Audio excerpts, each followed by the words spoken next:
This year's Grande Partenza was dubbed the Big Star. Belfast turned out in force as the Emerald Isle embraced pink. And with the likes of Philip Dignan, Nicholas Roach and Daniel Martin, there was plenty of local interest. I'm kind of can't believe we're in Ireland about to start a Grand Tour, to be honest. It's a bit surreal, and I always put myself under a lot of personal pressure, but I'm not feeling it at all. I'm just going to go out there and do my thing, and yeah, I'm looking forward to 3 weeks racing. As it turned out, Martin's Giro lasted little over 17 minutes. Oh my goodness! 4 down, and that looks bad. It's Dan Martin. Irish hopes and Garmin Shop's plans were left in tatters as their big hope for the Maglia Rosa exited with a broken collarbone. Instead, it was Orica Greenedge's Svein Tuft who topped the podium on the opening day in what turned out to be a superb opening week for the Australian team. Marcel Kittel was undoubtedly the big-name sprinter in the pack, and he lived up to his billing in Belfast, while Michael Matthews made sure that the Maglia Rosa stayed with Orica Greenedge. Kittel underlined his dominance the next day with a breathtaking show of raw power in Dublin. Nowhere to be seen, dragged for the line, absolutely superb, and here comes Quintana! Oh, he takes it on the line! It was close, actually. I thought I lost the race already because I was really in a not in a good position. But yeah, after I saw the finish line, I thought, okay, you don't give up now, you just try everything you have. An extra rest day was granted this year as the peloton said arrivederci to Ireland and flew back to Italy. But the bad weather followed the Giro, and so too did the crashes. And with a fever putting an end to Kittel's participation, Nasser Bouhanni assumed the mantle of top dog in the sprints. In the space of a week, he won again in Foligno and Salsomaggiore. Not since Laurent Jalabert 15 years ago had a Frenchman been so prolific in the Giro d'Italia. I came to take home at least one stage win. After that, well, I had the 3 victories. The first week I was aiming for the red jersey, so I was concentrating on the sprints, and I did everything to keep it until then. I'm hoping to keep it until tomorrow to the finish line. Matthews displayed the talent that helped him become the under-23 world champion in 2010, even holding on uphill for a stage win against Cadel Evans in Monte Cassino as he clung tenaciously to the Maglia Rosa for 6 days.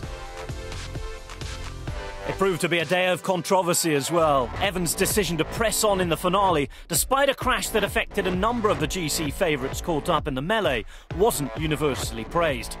Katusha were the worst affected, losing Joaquim Rodriguez, Angel Vicioso and Gianpaolo Caruso. Well, we look like we lost a feet, you know, losing Porito in this race, losing another 2 guys, caught up with a broken femur, wrists, ribs. It's a big loss. It's a big loss, and so nothing we can do, nothing we can change. So this is the history. This is the day to forget. The first half of the Giro wasn't without Italian triumph. Diego Lissi underlined his credentials as a man for the future, winning stages in Viggiano and Montecopiolo in short order. Lissi hits the peak and he goes for it. It's about timing, and what a piece of genius that was! Oh, chapeau, sir! For my team, but I think for all the Italian riders too. It's really amazing to win at the Giro d'Italia. I grew up watching it, and it was my dream to win it. So to win 2 stages, it's like a dream come true. And arguably the most combative team were Bardiani's CSF, always making their presence felt in breakaways. Marco Canola and Enrico Battaglin with back-to-back wins as the race headed to the Alps. Though for Italian fans, the revelation of the Giro was Fabio Aru. On the Monte Campione stage dedicated to the memory of Marco Pantani, the 23-year-old from Astana delivered a Pantani-esque victory, which provided the springboard to an eventual place on the final podium in Trieste. Look at this, takes the final curves, 50 metres to go. He has taken a beautiful stage. Superb opening week from Orica Green Edge and 4 days in the Maglia Rosa for Cadel Evans lifted the spirits of the travelling Australian fans. But the most remarkable Aussie story was written by Michael Rogers on stage 11. Cleared of any wrongdoing over a positive test for clenbuterol just a couple of weeks before the Giro, Rogers scored his first Grand Tour victory in incredible style. First and foremost, my family. Within my mind, they were the closest people, to me, and without them, passing those months would have been a lot more difficult. There was a lot of anger behind that, and it was certainly a big pressure release, big weight off my shoulders. So, it's taken a long time to win a stage of a Grand Tour, and I hope it doesn't take another 12 to win my second. But the big story of this Giro d'Italia was one written by the Colombians. Stay tuned to see how the Maglia Rosa was won in part 2.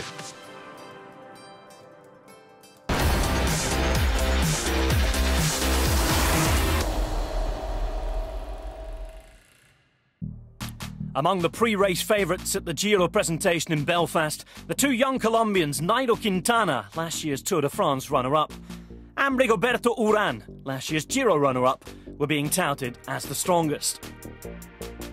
By the mid-Giro point, it was Urán who stepped up to the mark first with a performance of his career against the clock in the Barolo time trial. The 27-year-old put 1 minute and 17 seconds into second place Diego Lisi, and a further 17 seconds into Cadel Evans, displacing the Australian from top spot in the general classification. Out of the saddle, and they're screaming at him on his radio, I'm sure, exactly what he has done and what he can do. He has to just keep on turning the pedals. 100 metres still to go, and I think Ulissi has already doffed his cap. Over the line, he will come. Oh, increíble, la verdad que estoy sorprendido. Ganar una. It's incredible. I'm surprised to win, especially in a time trial. I'm speechless. I've worked a lot on this, and I think the result for me is huge, and a big day for me and my team. Quintana, complaining of breathing problems caused by a cold, lost time over the hilly 42-kilometre course, putting him almost 3.5 minutes behind his compatriot. Was this a bluff from the poker-faced Quintana? I think maybe he was hoping for slightly better today.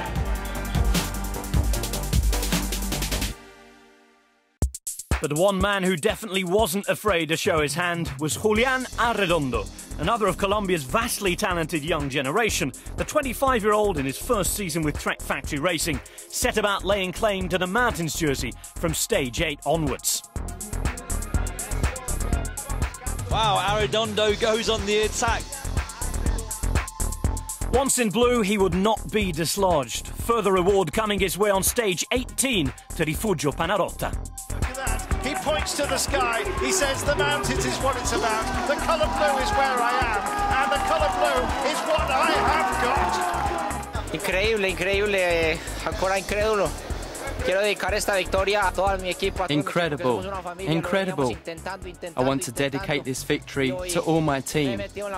We're a family, and we kept trying and trying. I got myself into the break, and I was able to finish it off. To my family and all the Colombians. Now to enjoy this and see what happens next. If Quintana was playing a tactical bluff earlier, he started to put in play his winning moves on the Alpine stages, clawing back almost a minute of the deficit to Urán on the stage finishes at Europa and Monte Campione. There goes Quintana, and it's damage limitation from Urán behind. The endgame of the 2014 Giro was approaching. The legendary climbs of the Stelvio, Grappa and Zoncolan would deliver a final victor. The first of these days, stage 16, produced one of the most epic and ultimately controversial days in recent Grand Tour history, with conditions that tested the riders to their very limits. Only 139 kilometres long, but with a Passo Gavia, Passo Stelvio and a mountaintop finish on Val Martello, Quintana chose this as his launch pad. This is easy stuff. He's in his pomp. There's the line, and Quintana is about to take the lead of this race with a stage win. It's certainly his day, and it'll probably be his Giro as well. But barely had Quintana pulled on the Maglia Rosa than the debate started over an in-race communique interpreted by some teams as a neutralisation of the Stelvio. Final confirmation coming on Twitter from the Giro d'Italia organisers themselves. At Giro d'Italia, Stelvio descent neutralised due to snow. Quintana and Roland, they attack, 50 meters to go. I mean, they went away, like race continuing. And our guys, Rafael Mike and Nicolas Roche, stopped by me and changed the jersey. Because we told them that the downhill is neutralized, there will be red flags, everybody should come together because of the safety and the ice. So for some reason, some of the riders of some of the team been not informed about that, because I cannot blame Quintana or Roland too, because they were in the race, they went full gas, because they've never been told, and I believe them, they said so, and we told our riders to stop and slow down. The debate may continue, but there was no doubt Quintana was the strongest rider over the final days of the Giro. A further win on the uphill time trial to Monte Grappa further cemented his claim on the race lead. Fabio Aru had an amazing time. It has just been destroyed by Quintana! The final and hardest test of willpower for those at the top end of the general classification was stage 20, finishing on Monte Zoncolan. From a large breakaway group, Michael Rogers was granted his wish not to have to wait another 12 years for a Grand Tour stage win. He certainly appreciates what he has achieved. 2 stage wins on this Giro d'Italia, and it couldn't happen to a nicer guy. While behind, Quintana and Uran finished neck and neck to seal an historic Giro for Colombia. Uran matching his achievement of 2013, but Quintana becoming his country's first ever winner of the Corsa Rosa.